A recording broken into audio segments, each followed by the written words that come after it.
Hello guys, today I'd like to talk about what tools I use to remove supports on models like this.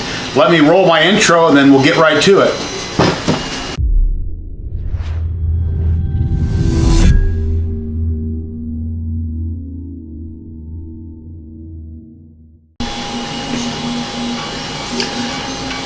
My favorite tools for removing supports on 3D prints.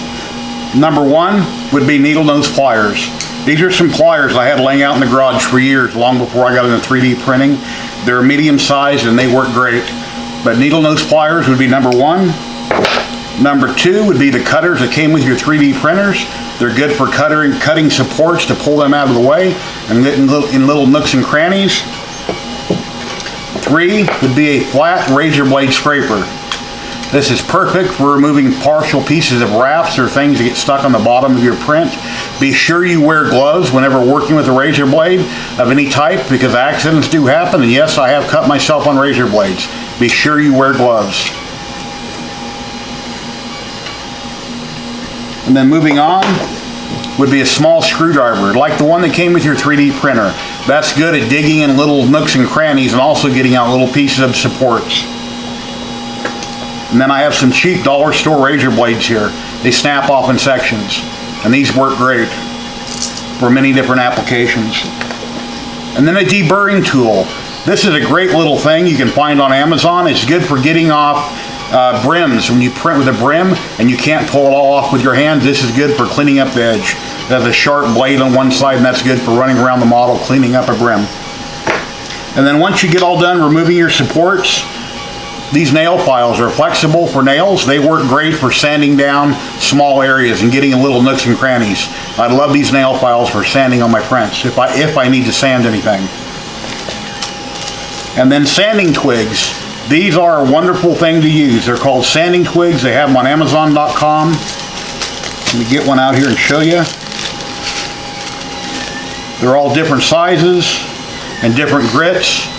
They're very flexible. You can break them as needed, and you can get in all kinds of little tight spots. I love to use sanding twigs. And for more stubborn areas, or if you get in a hurry and you want to get it done quicker, this little assortment here of nail files works really good.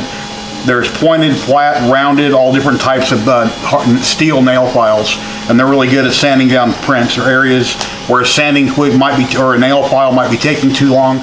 This will speed up the process. They're metal. And also I use a build tack spatula. I have quite a few rafts that I have trouble getting off from time to time, and this build tack spatula with a paper thin edge will get underneath that and make it very easy to remove a raft. Your regular black spatula that came with your printer may work. This will work better. Or you can take yours and you can sand down the edge on your stock spatula so to make it thinner to get underneath your prints. And first and foremost, whenever you're removing any kind of prints whatsoever, wear your safety glasses. Because as you know, if you've done this before, specks and pieces go flying everywhere. They can wind up in your hair, in your eye, on the dog, the couch, floor. It's a big mess removing supports on a model. So always wear your safety glasses. And then whenever I'm working with a razor blade, like I mentioned, I wear safety gloves. So most of the time I don't wear gloves, but whenever I'm working with a razor blade, then I put them on, just to be safe. And as an example here, I have part of a base here for a Batman Sanity that I'm working on. And let me just show you how I go about removing some supports. I printed this on a raft. Let me get the raft started by hand. Take my build tack spatula.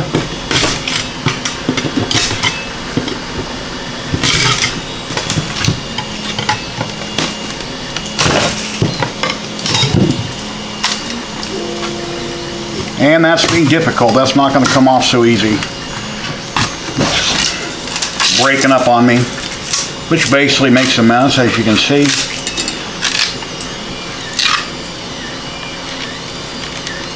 I got most of it off there. I'll have to go back over and take a little bit of time and take my flat razor blade and scrape the rest of that off. But moving on, showing you my needle nose pliers. What I like to do on supports, I basically go in, I pinch them, and I twist them out of the model or pull them straight out, whatever is needed.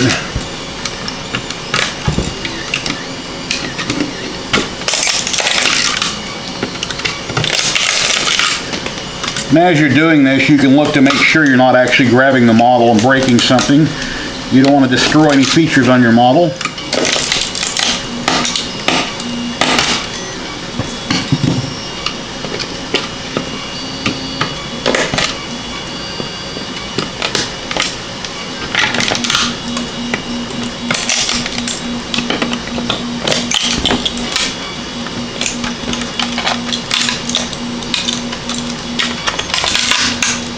Sometimes they come off easy, sometimes they don't. It all depends on the type of PLA, the support density, and where they're located. But you basically got an understanding of what I mean. And if I needed to use my cutters as an example, I don't, but if I did, I would come in, I would cut my supports in the center. That way it basically is leaving me two halves to pull out. That makes it a lot easier to get them out. And it might take me, 10-15 minutes to do this, go around the model. And once again, on the screwdriver, if I have any little nooks and crannies here, if I got a support, I can simply take it and pop it, pop out the support. And that's basically it. So, like I said, I just wanted to go over some of my tools that I use and why I use them. A lot of times I'll be on the couch watching TV and I have a lot of models I need to clean up, and of course stuff like this winds up on the floor and all over the place. So then I pick up the big pieces, I break out the vacuum cleaner and vacuum it all up. And that's kind of a daily thing around my house, always doing something. One other tip I wanted to mention to everybody, I forgot to mention in my live stream the other day. I got this tip from Richard Cleveland at the First Layer. He was talking about small paint bottles and mixing up the paint. When you buy these and you go to use the paint, even if you try to shake it by hand, they're so small and there's so much paint in there, it's hard to mix it up. You start to put it in your tray or your bottle, whatever you're putting it in, and it's separated. It's like, oh great, I can't use that. And you can buy a paint shaker off Amazon. You can make one out of a Sawzall, and then you might throw your paint bottle across the room if it comes loose. But I found, Richard told me a great tip that it really works good. You go on Amazon, you buy nail polish balls. These are 3/16 in diameter. They're little steel ball bearings, and they work great. You simply open up your paint, pull off the cap on top. There it's open. You drop 1 or 2 ball bearings down in there, put your cap back on, shake it up, and you're ready to go. And I put these in all my paints as I use them, and there is no more separation whatsoever. I don't need to buy an expensive paint shaker, which will probably break anyway according to the reviews, and I don't need a Sawzall to, in some kind of a gadget where it shakes it up. These ball bearings work wonderful, and I thank you very much, Richard Cleveland from the First Layer, for telling me about this. I love these things. And once again, they're called nail polish balls, and they're 3/16 in diameter. Whatever. So I want to thank you for watching very much. Please like and subscribe. Ring that bell so you know the next time I do a video or live stream. Thank you very much, and happy printing, guys.